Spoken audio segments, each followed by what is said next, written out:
Mesdames, Messieurs, bonsoir. Ici Michel Pilote. Bienvenue au Show d'ici, votre émission où on parle des gens d'ici. Et c'est déjà la deuxième émission. J'espère que vous avez aimé la première émission. En fait, moi, je suis un petit peu curieux de savoir surtout comment mon réalisateur a apprécié l'émission, si le concept lui plaît. Alors, si vous permettez, on va l'appeler tout simplement M. Jean-François Joannis, qui est un petit peu, des fois, grognon. Alors, on l'appelle, puis je vais voir là, c'est quoi sa réaction. Allô? Oui, M. Joannis. Oui. Et c'est Michel, ça va bien? Oui, ça va, ça? Oui, écoute, deuxième émission là, qu'on s'apprête à enregistrer. J'aimerais savoir comment ça s'est passé pour toi, la première émission. Est-ce que l'ancien journaliste n'était pas trop rouillé pour vous plaire ou comment ça s'est passé? Ouais, non, c'était correct. C'est correct. Non, c'est taquin, Michel. Écoute, c'est super bon. Donc, je suis super content. C'est le fun de te retrouver parmi nous. J'ai remarqué, par contre, que depuis le temps, tu as pris quelques rythmes, mais ça passe bien, là. Bon, quelques rides. Je sais pas où est-ce que c'est que tu as pris des rides. Moi, depuis 5 ans, je suis censé avoir rajeuni. J'ai pris toutes sortes de traitements pour rajeunir puis des crèmes. Veux-tu me dire que toutes ces dépenses-là, c'était bon pour rien? Je ne voudrais pas dire des choses comme ça, voyons. Non, ben, écoute, Jean-François, c'est sûr qu'on accepte, puis de toute façon, même si on n'acceptait pas, on n'a pas ben le choix, on vieillit, puis c'est comme toi, de toute façon, depuis que je travaillais ici. Dans ma mémoire, tu avais quelques cheveux de plus aussi, là, mais ben, maintenant, on les camoufle bien avec une tuque pas mal à longueur d'année. Ben non, écoute, hey, c'est comme si t'étais à la vélo, hein, t'es revenu, puis ça paraissait même pas que t'étais parti, Michel, ça se très bien. On a bien du fun, puis je suis content de te retrouver avec nous autres. Ben, écoute, c'est le fun. Moi, je suis surtout content pour les gens, de retrouver les gens de la Basse-Lièvre. Comme je vous ai dit la semaine dernière, ça va être un show où on va parler de toutes sortes de gens de notre secteur. C'est important, là, qu'on se retrouve entre nous. Puis on commence la deuxième émission avec deux artistes de notre secteur. Quand on se promène au coin de l'avenue de Buckingham et de la rue McLaren-Est, on voit facilement deux galeries d'art. On a Diane Fontaine d'un côté, celle qui nous fait de plus en plus honneur, qui vend ses toiles un peu partout. Et juste à côté, Cibo ou Sylvie Beauregard. C'est notre émission pour aujourd'hui. Alors, on commence immédiatement notre émission avec notre première invitée, Diane Fontaine. Bonjour, Diane. Bien, bonjour, Michel. Écoutez, quand on arrive à Buckingham, dans le secteur Buckingham, au coin de l'avenue de Buckingham et de McLaren, on ne peut pas ne pas voir votre galerie d'art, la galerie d'art de votre voisine, qui est en fait notre deuxième invitée, Cibo. Qu'est-ce qui vous a amené dans ce secteur-là en particulier? Bien, c'est assez particulier parce que moi, quand j'ai rencontré mon conjoint, il était à Laval, puis je pensais déménager dans les Laurentides. Puis finalement, je me suis rendu compte que j'avais beaucoup fait à Buckingham, puis dans l'Outaouais pour être connue, puis que les gens me reconnaissaient beaucoup. Donc, j'ai décidé de rester à Buckingham, puis il y a eu des échanges avec une personne qui a voulu ouvrir une galerie d'art, qui l'a fait pour 3 mois, puis elle l'a fait à cet endroit-là, en face du Lala, qui s'appelait à cette époque-là Art en transit. Oui. Puis une bonne journée, moi et mon ami Cibo, on a décidé d'aller créer à cet endroit-là pour voir l'énergie qui s'en dégageait et tout ça. Puis quand moi j'avais déjà vu le site, j'avais déjà vu, puis j'ai comme le lendemain parlé au propriétaire, j'ai dit moi ça doit être ici mon atelier puis ma galerie. Deux galeries d'art, une à côté de l'autre. Évidemment, vous avez des styles qui sont complètement différents. Définitivement. Est-ce que dans une petite communauté comme Buckingham, il y a des gens qui pensent que c'est peut-être un petit peu trop de galeries d'art? Pas du tout. Bien, tu sais, il y a des gens qui pensent que Finifité n'aurait pas dû s'installer ici, que le boutique du Corset. Puis finalement, on est en train de prouver que Buckingham, c'est un secteur économique en ébullition, puis qu'il va beaucoup de choses qui vont se passer au niveau de la culture. Puis nous, on a... moi, j'ai une belle clientèle qui vient de partout. une galerie d'art, tu peux être centré quelque part, puis il y a des gens de Montréal, il y a des gens d'Ottawa, il y a des gens d'un peu partout qui viennent. Non, moi, je regrette aucunement mon choix. J'aimerais ça qu'on fasse un petit retour dans le passé, Diane Fontaine. Moi, quand je vous ai rencontré pour la première fois, vous étiez propriétaire d'une ferme, une petite fermette où les jeunes allaient. Et c'est comme ça que je vous ai connu parce que ma fille Émilie, là, était étudiante, si on veut, chez vous. Parlez-nous un petit peu du concept de cette ferme, atelier d'art, comment on peut Voilà, oui. C'est ça, la petite ferme Pirouette, c'est né du désir de jumeler les arts, le land art, en fait, qui est de concevoir des œuvres par la nature. Moi, j'ai travaillé longtemps en éducation, donc au niveau d'éduquer les jeunes à l'environnement, puis d'avoir un petit côté ludique avec la ferme. Donc, il y avait le volet fermette plutôt, parce qu'on avait quelques petits animaux et la volaille, des choses comme ça. On avait toute l'interprétation en forêt, où là, on faisait vraiment découvrir la nature, l'environnement, puis l'importance de l'environnement aux enfants. Puis moi, je faisais beaucoup le côté land art.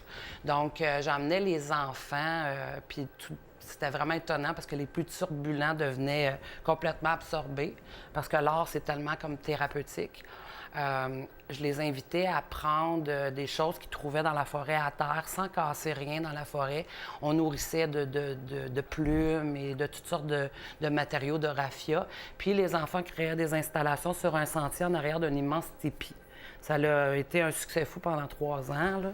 Hey, c'était vraiment une belle... 3 ans que vous avez rencontré, vous avez enseigné aux enfants. Mais je sais, parce que vous en avez parlé, vous avez longtemps enseigné, même à l'école. Vous avez fait de la suppléance dans les écoles. Puis est-ce que ça a été... En fait, je connais un petit peu la réponse. Est-ce que ça a été une expérience qui était concluante pour Diane Fontaine? Vous sentiez-vous chez vous dans cet environnement-là? Bien, moi, c'est sûr qu'au niveau des arts, au niveau d'enseigner les arts, je l'ai toujours fait au privé.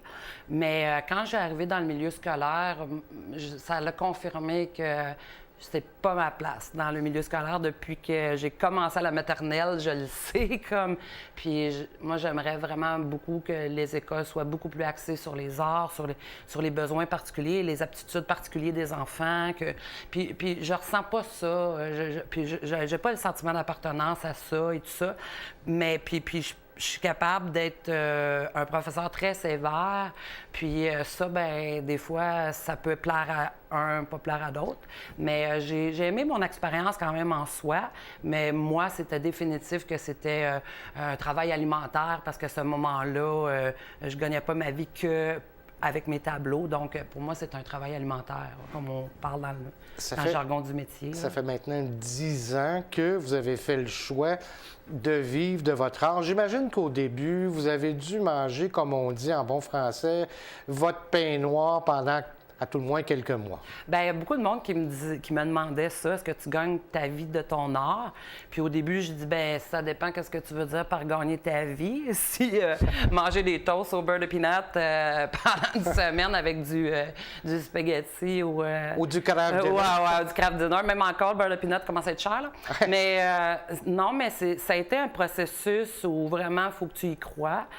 Moi, c'était une question de survie, en fait, parce que j'ai vécu plein d'affaires, dont la ferme Pirouette, une séparation où j'ai tout perdu, ma maison, mon conjoint, ma famille, l'espoir d'avoir une famille, en tout cas tout ça d'un coup.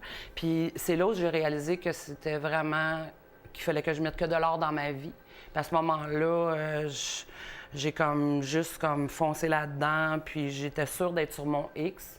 Puis j'ai continué à persévérer là-dedans. J'ai eu des gens qui m'ont appuyé de façon extraordinaire. Mais tellement persévéré, Diane Fontaine, que quand on parle de Fontaine, c'est presque un nom, une marque de commerce. Les gens connaissent Fontaine. D'ailleurs, vous avez participé à des concours d'habileté de peinture et vous avez gagné les Battle Heart. Vous avez gagné ça là, au Canada même.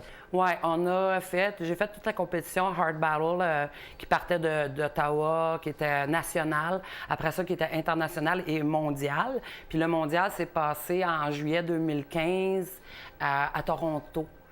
où il y avait une foule spectaculaire et on était dans le Andrew Park, là, où il y a de l'eau puis il y a une scène dans le milieu. C'est sûr qu'on était comme une vingtaine au départ, puis à la fin, on était comme 5.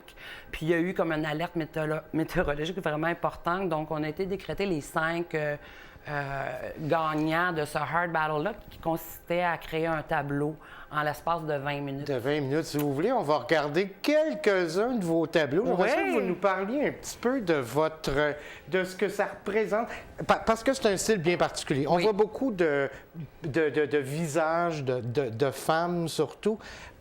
Comment vous en êtes venu à cette signature particulière Fontaine-là? Bien, moi, j'ai fait du portrait toute ma vie, puis la femme en soi est pour moi un élément très important parce que j'ai été élevée avec ma grand-mère et ma mère. Il n'y avait pas d'hommes dans notre environnement.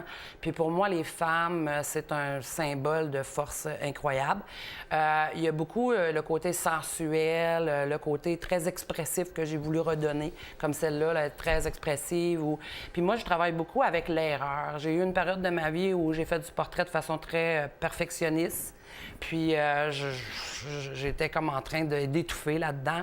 Puis je suis revenue à mes amours d'université en faisant vraiment beaucoup de gestuels, en me réappropriant ma gestuelle, puis en travaillant une technique assez particulière. En fait, c'est comme quasiment 5 à 6, 7 techniques parfois dans un tableau pour créer un tableau. Donc, c'est ça a créé du Fontaine. Ben, justement, du Fontaine, quand on a une signature comme celle-là, bon, je sais que vous avez eu des périodes différentes. Vous avez eu la période des poires. Ouais. Vous avez eu un petit peu plus figuratif. Je sais qu'Émilie, ma fille, a un espèce de chat qui ne représente pas du tout ce que vous avez aujourd'hui. Ouais. Mais quand on a une signature particulière comme la vôtre, qu'on peut reconnaître, c'est pas dangereux que des gens aient envie de nous copier peut-être ou de nous de représenter un petit peu ce qu'on fait? Bien, c'est sûr que je vois un grand engouement sur le portrait dernièrement, puis j'ai eu une petite période avant les fêtes où il y a quelqu'un qui essaie de se rapprocher vraiment très, très près de moi. Et le problème, c'est que c'est une artiste du Québec et tout ça. Moi, j'ai pas peur parce que j'ai une gestuelle tellement libre, puis ça fait tellement longtemps que je travaille sur mon style que pour quelqu'un me rattrape dans cette technique-là, dans ce style-là, faudrait qu'il se lève de bonne heure. Ouais. Mais il y a comme tout le côté où que c'est une bénédiction des dieux d'inspirer les autres. Ouais. À cette étape-là, je trouve ça très valorisant et très inspirant. T'sais. Puis ça peut peut-être vous pousser justement à aller plus loin. Puis... Ouais. Parce que la dernière fois qu'on s'est jasé, vous m'avez présenté un nouveau tableau qui est à 1000 lieues de ce que vous avez fait. Je pense que c'est un corbeau dans des couleurs en noir et blanc. Pourquoi ce besoin ou ce goût là, de changer un petit peu Bien, il faut comprendre que je crée pour les différentes galeries avec lesquelles je travaille, je peux créer jusqu'à 200, 300 tableaux par année. OK? Donc, il y a beaucoup de gens qui me disent « Ah, t'es pas tanné de faire du portrait », mais moi, non, parce que c'est quelque chose de fondamental en moi. Puis, moi, je le sais, puis je le vois, l'évolution d'un tableau à l'autre, même si parfois les personnages, ils ont une ressemblance et tout ça. Puis ça, c'est important, quand tu es un artiste professionnel, d'avoir une marque, d'avoir un style, d'avoir une technique où ce que c'est constant quand tu exposes. Quand tu vois mon corbeau, les gens me disent « Bon, on voit que c'est du Fontaine quand même. » Voilà. Mais moi, les oiseaux, ça m'a toujours fasciné de la ferme aussi, où j'enseignais toutes les sortes d'oiseaux, l'ornithologie et tout ça. Ça m'a toujours très fasciné. Puis dernièrement, le corbeau me revenait beaucoup.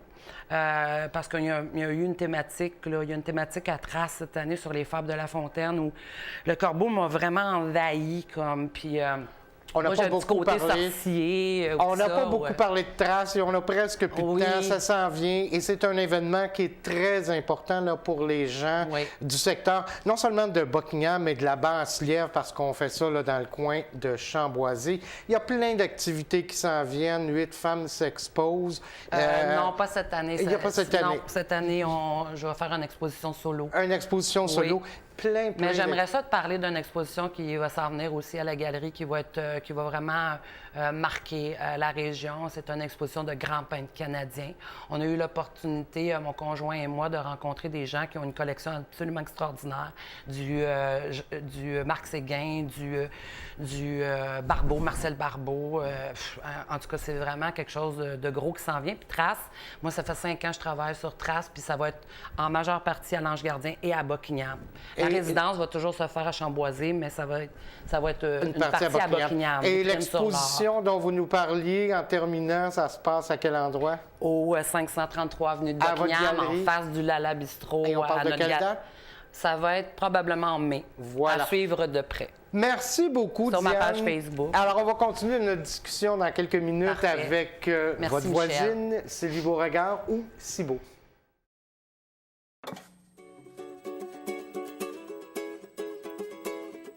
Ce moment de télé vous est présenté par la municipalité de l'Ange-Gardien qui vous souhaite un bon visionnement.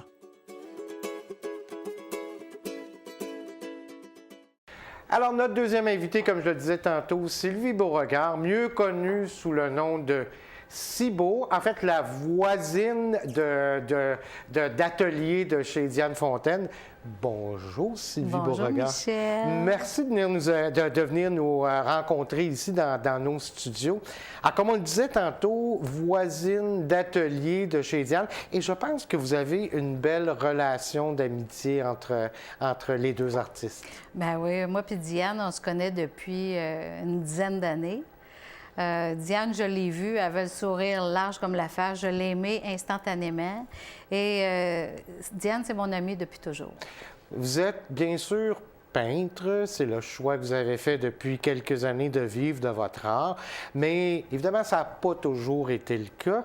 J'aimerais ça qu'on revienne un petit peu dans le passé. Quel genre de carrière qui était loin d'une carrière artistique que vous avez fait? Moi, là, j'ai d'abord été militaire pour voyager un peu dans le monde. Et après ça, j'ai été surtout responsable d'un système qualité ISO qui a marqué mon parcours.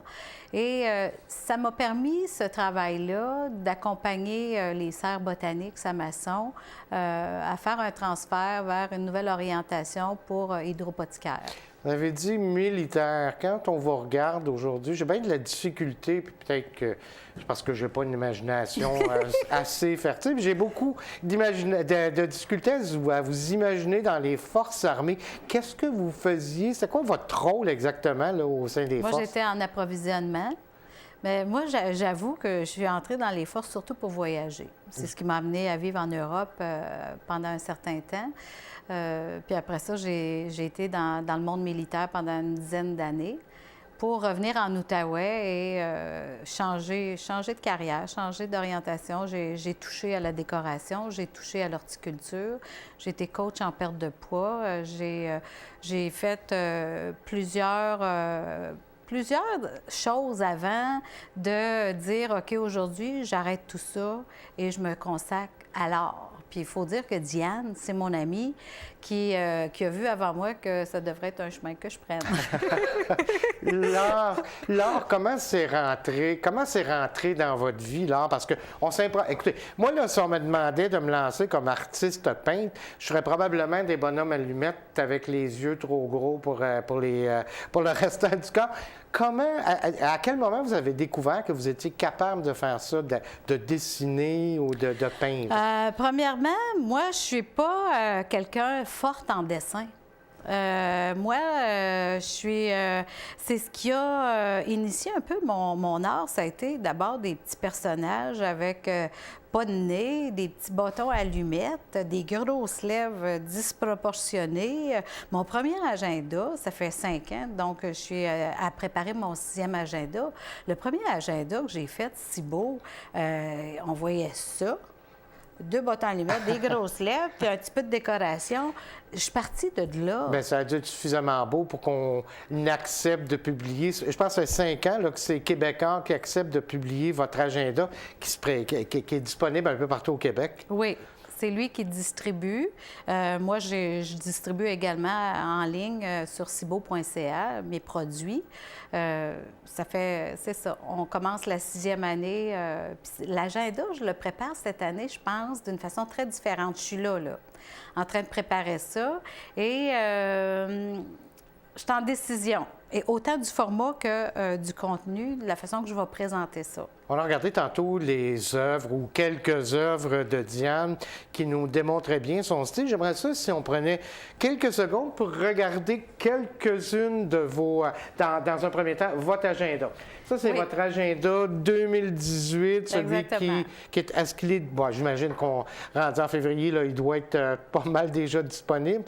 Là, présentement, moi, il me reste 3 exemplaires. J'ai réimprimé des quantités cette année, chose que je n'avais pas faite dans le passé. Présentement, l'agenda est disponible encore en ligne, mais dans le fond, il n'en reste plus, là. Puis on voit les tasses. Les tasses, beaucoup de gens, je pense, vont et se font faire des tasses personnalisées. On amène un petit message là, de Show Must Go On dans celle-là, avec des guitares. C'est quoi le public, les gens qui vont vous voir pour faire des tasses sur mesure? Toutes sortes de monde. Dans le fond, là, moi, là, je dirais là, que j'ai plusieurs centaines de tasses vendues. Puis je dis centaines, mais je peux compter quelques mille tasses de fêtes vendues.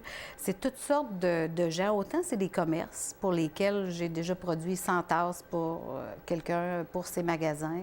Autant ça va être la personne qui passe sur la rue puis qui dit « Hey, bonne idée, je vais offrir ça au professeur de ma fille. Ouais. » Une autre, c'est Hey, mon chum, à tous les matins, il va penser à moi. » Tu sais, c'est le petit bonheur quotidien pour tout le monde. C'est des tasses, mais c'est autant de la vaisselle, c'est des verres à vin, c'est des sacs personnalisés, c'est des bouts de tissu, mais dans le fond, Cibo, c'est toutes sortes de produits. C'est des produits dérivés, c'est de la papeterie, c'est des ateliers.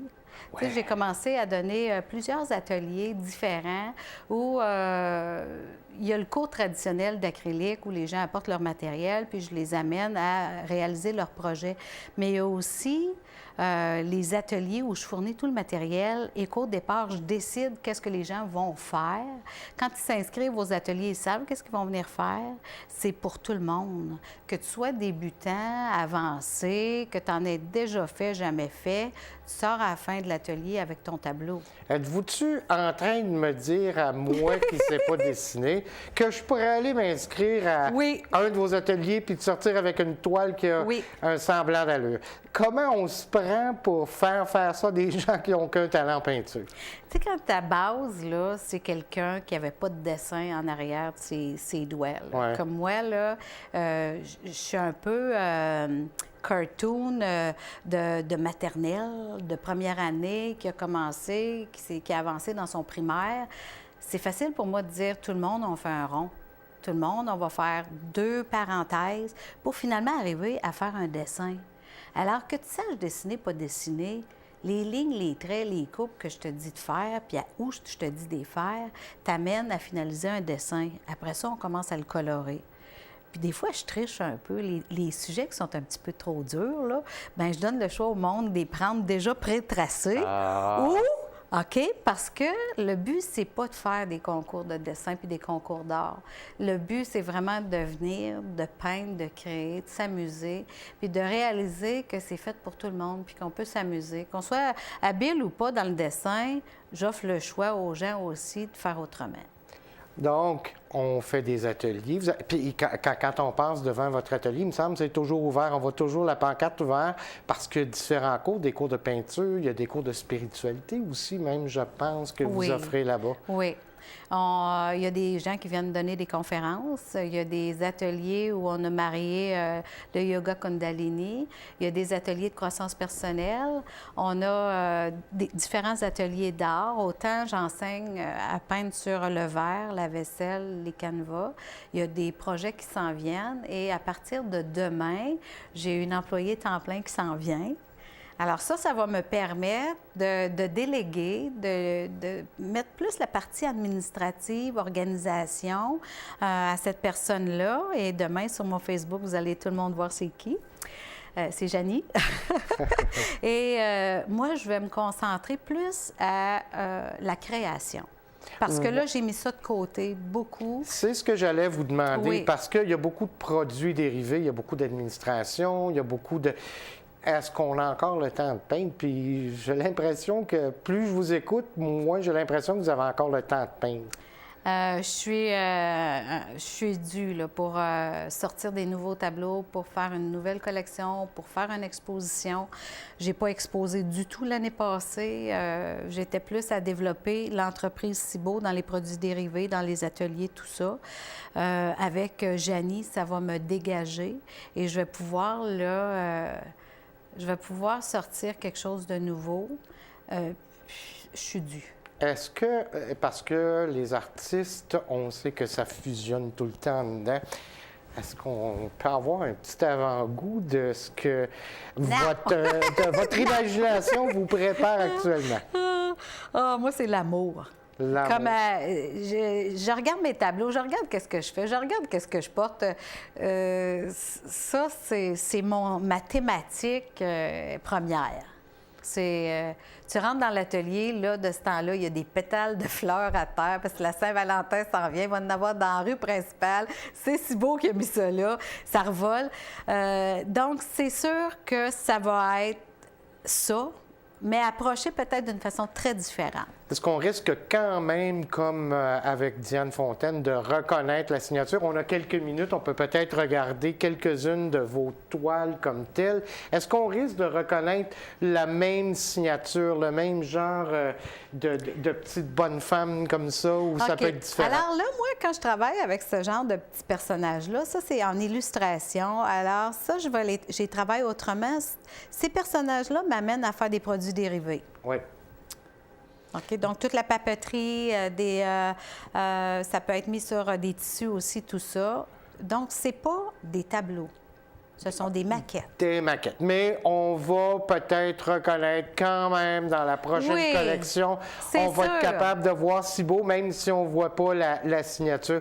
Écoutez, on a presque plus de temps. Je veux prendre le temps de vous remercier, Cibo, d'être venu nous rencontrer. Merci aussi d'égayer les gens de l'avenue de Buckingham, les gens de la région de la Basse-Lièvre aussi. Je vous souhaite bonne chance dans votre nouvelle collection. J'ai bien hâte de voir ça. J'espère que vous allez venir nous la présenter. Oui, avec plaisir. Et je vous souhaite de retrouver le plaisir de continuer de peindre. Merci beaucoup à vous tous. Alors, c'est ce qui complète cette édition de l'émission Le Show d'ici. On se revoit la semaine prochaine. Merci beaucoup. Bonne fin de journée.